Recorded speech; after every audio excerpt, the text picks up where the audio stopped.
Hello বন্ধুরা, তোমরা সবাই কেমন আছো? আমি খুব ভালো আছি। আশা করি তোমরা সবাই খুব ভালো আছো। তোমাদের সবাইকে সোমাস ব্লগে স্বাগত জানাই। আমি সোমা চলে এসেছি। দেখো এখন বাজে ভোর 4:30।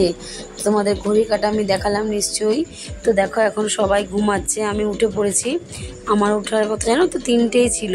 3টেই উঠেছিলাম, উঠে নিয়ে আমরা এত অন্ধকার একটু শুয়ে পড়ি। তো ঘরে কাজ করছিলাম টুকটুক করে 4টে থেকে উঠে। তো এত ঘুম পেয়ে গেছে না, দিয়ে আমি আবার ঘুমিয়ে গেছি জানো তো। আর উঠতে পারিনি, এদিকে 4টে বেজেছে, লাফ দিয়ে উঠেছি। এবার 4টে থেকে 6টা 2 ঘন্টার মধ্যে বলো তো আমাকে সব করতে হচ্ছে একা হাতে। কি কষ্ট যে হয় জানো তো, সকালে ঘুম থেকে উঠতে পারি না, আবার উঠতে উঠতে আবার অভ্যাসটা হয়ে যাবে। তো উঠে নিয়ে দেখো আমি এদিকে লাইট জ্বালিয়ে জ্বালিয়ে সব কাজগুলো করে নিচ্ছি। এদিকে আমার রান্নার সব রেডি ছিল, রাতে আমি কেটে কুটে সব রেডি করে রেখেছি। চাল টাল সব রান্নাঘরে রেখে দিচ্ছি, নিয়ে যে ভোরবেলা উঠে রান্না বসিয়ে দেবো। তো আমি উঠে নিয়ে বাসি কাজ সব সেরে নিয়েছি, যেমন ধরো ঘর মোছা, ঘর ঝাড় দেওয়া। তারপর আমি গেটের দরজায় জল দিয়ে দিলাম, দরজায় জল দিয়ে তালাটা খুলবো। তালাটা খুলে নিয়ে ফুল তুলতে যাবো জানো তো, কারণ আমি দেখছি যখন ফুল তুলে আসি, এদিকে তো কাজ হয়েই গেছে, ফুল তোলাটা বাকি। তো আমি ফুলগুলো তুলতে যাবো। 4টের সময় যেন গাছে একটা ফুল নেই, ভাবতে পারো কী অবস্থা। আর এত সকাল সকাল না, চোখে মানে ঘুম, তাকাতে পারছি না কোনো রকম। তোমাদের হয়তো সব মনে হবে যেমন মুখ মন মরা আমি সবসময় থাকি।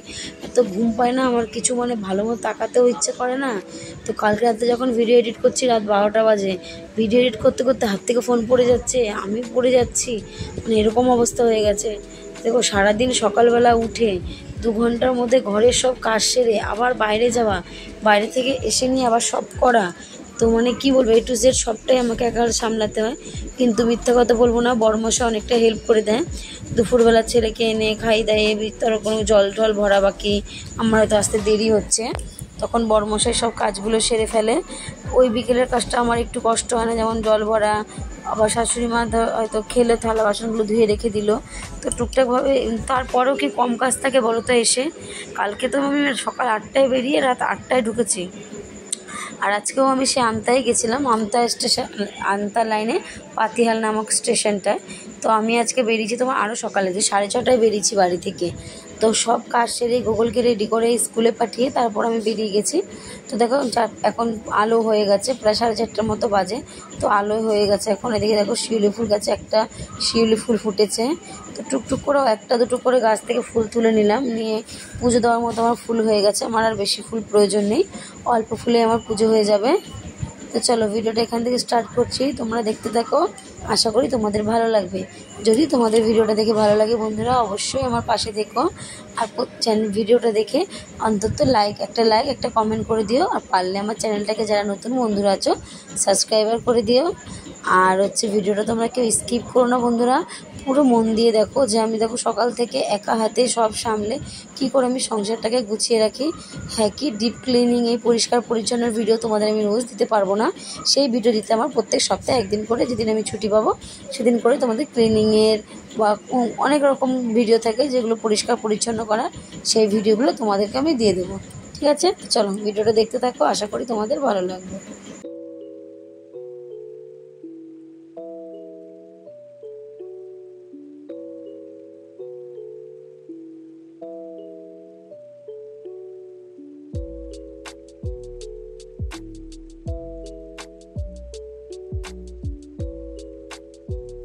তো আমি কাল রাতে তোমরা দেখিয়েছিলে পেঁপে কেটে রেখেছিলাম আলু দিয়ে। তো পেঁপে আলু দিয়ে সোয়াবিন দিয়ে ঝোল করব। তো 1 প্যাকেট সোয়াবিন আনা আছে, অনেক দিন হয়ে গেছে, সোয়াবিনটা কিছু করা হয় না। আর আমার গুগল তো সোয়াবিন খেতে ভালোবাসে, তাই জন্য আমি কী করলাম, পেঁপের তরকারির মধ্যে সোয়াবিনটাকে দিয়ে দিলাম। যে ভাতের জন্য যে জলটা গরম বসিয়েছিলাম, ওখান থেকে একটু জল তুলে নিয়ে সোয়াবিনগুলোকে ভিজিয়ে রেখেছিলাম, দিয়ে সোয়াবিনগুলো দিয়ে পেঁপের তরকারি করেছি। খেতে কিন্তু ভালোই লাগে জানো তো বন্ধুরা, তোমরা যদি কেউ চাও করে দেখতে পারো পেঁপে আলু দিয়ে সোয়াবিন দিয়ে তরকারি করতে। আর কি বলো তো, হাতে বাটা মশলার তরকারির স্বাদই আলাদা জানো তো। তো আজকে আমি গরম মশলাটা হাতে বেটে নিয়েছি, যেহেতু শেষ হয়ে গেছে গরম মশলার প্যাকেট। আর এত সুন্দর গন্ধ, মানে গন্ধে পেট ভরে যায়। তো দেখো অল্প সময়ের মধ্যেও আমি ঠিক টুকটুক করে যেটা করলে ভালো হবে সেটা করার চেষ্টা করি। আমি হাতে মশলাটা বেটে নেওয়ার চেষ্টা করি। তো আজকে তাই করলাম, হাতে মশলা বেটে আমি রান্না করলাম। আর আজকে পেঁপের সোয়াবিন আলু তরকারিটা কিন্তু বন্ধুরা খেতে খুব ভালোই হয়েছিল।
তো এদিকে দেখো আমি মানি প্ল্যান্ট গাছটা একটু জল দিয়ে দিচ্ছি, কারণ ওইদিকে যে গাছগুলো আমি এনেছিলাম ওই গাছগুলোতে জল দিতে হয় না, বৃষ্টির জল পড়ে গাছগুলো অলরেডি ভিজে গেছে। তো এই গাছটাতে সবসময় জল দেওয়া হয় না, তো আমি যখন কল পারে কাজ করি তখন আমি এখান থেকে জল নিয়ে একটু একটু করে ওখানটায় দিয়ে দিই। দেখো আমার গাছকে জল দেওয়া হয়ে গেছে, আমার দিকে ঘর বাড়ি সব পরিষ্কার করা হয়ে গেছে। এদিকে আমি তোমার রান্নাঘরটাও পরিষ্কার করে নিয়েছি, গ্যাস ট্যাস মুছে রেখে দিয়েছি। দিয়েই দেখো আমার গোগল সোনা উঠে গেছে, স্কুল যাবে, রেডি করব। উঠবে না, বলছে মা যাবো না, আসলে ঠান্ডা ঠান্ডা ওয়েদার পেয়েছে তো তো ঘুমিয়েছে, ঘুম থেকে উঠতে চাইছে না। তো দেখো তার মধ্যে আমি ওকেও রেডি করে দিলাম, ওকে রেডি করে দিয়ে আমি স্নান করতে যাব। এখন জানো তো 6:20 বাজে, আমি 6:30টায় বেরোবো, বুঝতে পারছো কী অবস্থা। তো আমি তাড়াতাড়ি করে ওকে রেডি করে দিয়েছি, ওর বাবা জুতো টুতো পরিয়ে নিয়ে গেছে, আমি চলে গেছি স্নান করতে। দেখো কাদের মধ্যে নাইটিটা নিয়ে ঘুরেই কিন্তু আমি সব কিছু করছি, কিন্তু আমি স্নান করতে যাব। তোমার দাদাভাইয়ের গোগলকে রেডি করার কথা ছিল, এবার ও ঘুমিয়ে পড়েছে, আমি আর ওকে ডাকিনি, ওর জন্য আমি নিজেই চলে গেছি রেডি করতে। এদিকে ছাতু গুঁড়ি দিয়েছি, বাদাম ছাড়িয়ে দিয়েছি, মানে একা হাতেই কিন্তু সব করতে হচ্ছে। তো মানে কষ্ট তো হয় খুবই, কিন্তু কী করবো, কষ্ট করলে উপায় নেই, কষ্ট করলে তবেই মানুষ কেষ্ট পায়, জানো তো। আর আমাদের অবস্থা কী জানো তো, আমাদের অবস্থা হয়ে গেছে, আমাদের ঘরবাড়ি থাকতেও আমরা ভিখারি, মানে রাস্তার ভিখারির থেকেও আমাদের খারাপ অবস্থা। মানে আমাদের খাওয়া দাওয়া দেখলে তোমরা অবাক হয়ে যাবে। তো আজকে আমি সেগুলোই তোমাদের সাথে শেয়ার করেছি, যে আমরা ট্রেনে যাতায়াত করলে আমাদের খাওয়া দাওয়া আমরা কেমনভাবে করি, কীভাবে আমরা যাতায়াত করি। তো আমরা দেখো ব্যান্ডেল স্টেশন থেকে আমি যখন হাওড়া স্টেশনে যাই, হাওড়া স্টেশনে গাড়ি তো তোমার 15 নম্বরের ওপারে দেয়, তো খুবই কষ্ট হয় গিয়ে। আমরা লাভার ইস্টটা যেমন পড়ে থাকে না, ধরো কেউ নেই, যাত্রীরা যাবে কোথাও দূরে, এসে শুয়ে রয়েছে, পড়ে রয়েছে, তো আমি আর আমাদের এরকম ব্যাগগুলোকে পেতে তার উপর দুজনে বসে থাকি। 1 ঘন্টা লেট, আজকে তাড়াতাড়ি পৌঁছে গেছি কিন্তু গাড়ি 1 ঘন্টা লেট।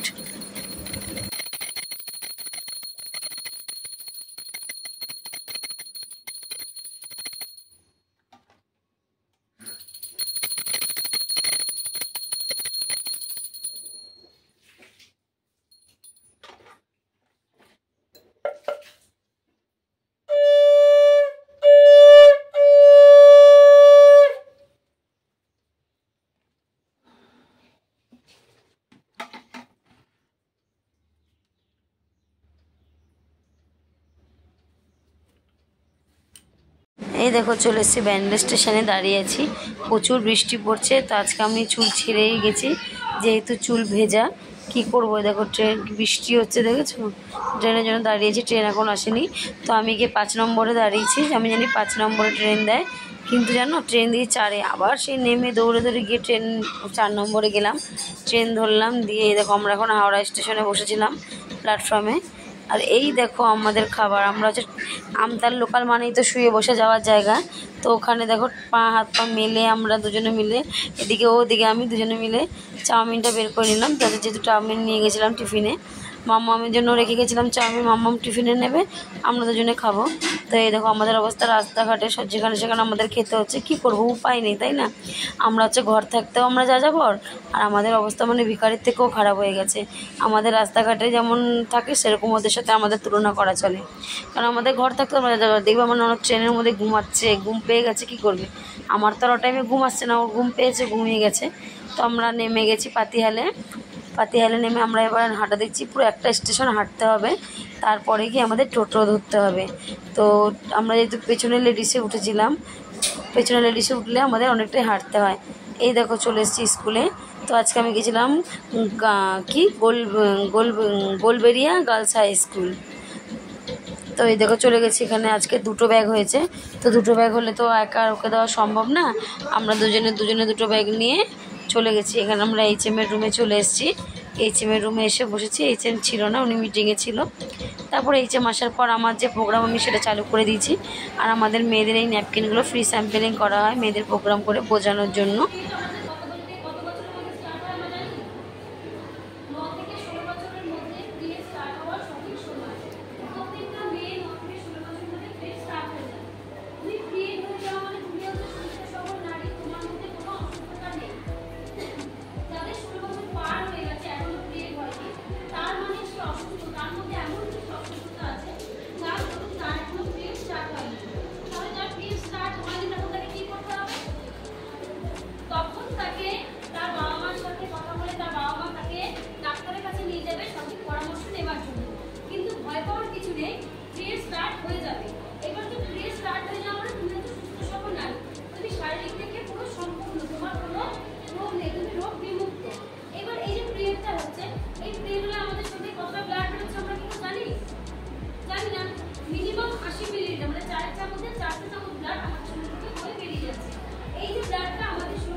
আমাদের বাড়ি ফেরার সময় মানে ব্যান্ডেলের ট্রেনে আমরা চেপেছি।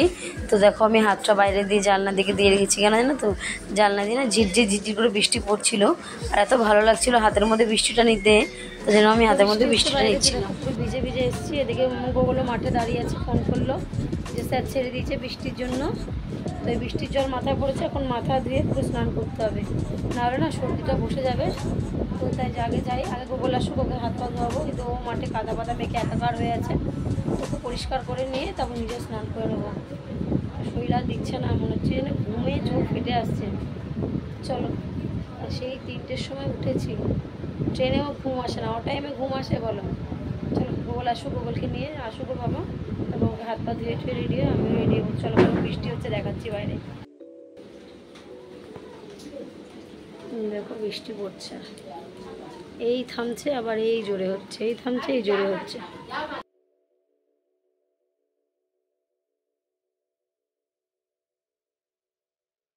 তো দেখো গোগলকে ওখানে গা হাত পা ধুয়ে দিয়েছি, আমিও স্নান করে চলে এসেছি, যেহেতু আমি বিষের তলা থেকে আসি, তো সেই ব্রিজের তলা থেকে। তো ওই যে জলগুলো পড়ছিল গায়ের মধ্যে, এত বাজে লাগছিল জলগুলো, মনে হচ্ছে যে কিসে বাথরুমের জল। তো দেখো ট্রেন যখন যায় লাইনের উপর নানান রকম জল পড়ে, তাই না, তো সেই জলগুলো গায়ের মধ্যে পড়েছে, না স্নান করে ভালো লাগে। তো ননদও স্নান করলো, আমিও করলাম, দিয়ে দেখো খেতে বসে গেছি। আজকে এত খিদে পেয়ে গেছে, তো আমি তরকারি করেছিলাম সকালবেলা, আর আসার সময় একটু বেগুনি নিয়ে এসেছিলাম আজকে, তো বেগুনি দিয়ে ভাত খেয়ে নিচ্ছি। তারপরে দেখো যে জামা প্যান্টগুলো বাইরে সব রেখে গেছিলাম সকালে দিয়ে কালকে দিয়ে, সেইগুলোকে আমি আবার ঘরে দড়িটা নিয়ে মেলে দিলাম। ঘর আমার বস্তি বাড়ির মতো ধোপা বাড়ির মতো হয়ে গেছে, কিন্তু কি করব, উপায় নেই না, তাও যদি ঘরে টানালে ফ্যানের হাওয়া একটু হলে শুকাবে। আর এখানে দেখো আমি দুধ জাল দিয়ে নিয়েছি গোগলের জন্য, মমের জন্য। তো দুধটাকে আমি দেখো গরম বলে একবার এ গ্লাস একবার ও গ্লাস করে দিচ্ছি, আমি খাচ্ছি, আর বলছে আমারও খিদে পেয়েছে, আবার উঠে যাব, দিয়ে দুধটা আমি এইভাবে নিয়ে ওর জন্য ঠান্ডা করে দিচ্ছি, দিয়ে তারপরে দুধ খাওয়া দাওয়ার পর ওকে পড়তে বসাবো। পড়তে বসানোর পর তোমার দাদাভাই কফি করে নিয়ে আসবে, একটু কফি খাবো। তো চলো, জানি না ভিডিওটা তোমাদের কেমন লাগলো, আজকের ভিডিওটা আমি এখানেই শেষ করছি। আবার কালকে নতুন একটা দিনে নতুন একটা ভিডিও নিয়ে চলে আসবো তোমাদের সাথে। তো তোমরা বন্ধুরা এইভাবেই আমার পাশে থেকো, আমাকে সাপোর্ট করো। তো টাটা, good night, love you all বন্ধুরা, তোমরা সবাই ভালো থেকো। আবার চলে আসছি কালকে সকালে নতুন একটা ভিডিও নিয়ে, সকাল সকাল তোমাদের সামনে হাজির হয়ে যাব। তোমরা সবাই ভালো থেকো, টাটা।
Character.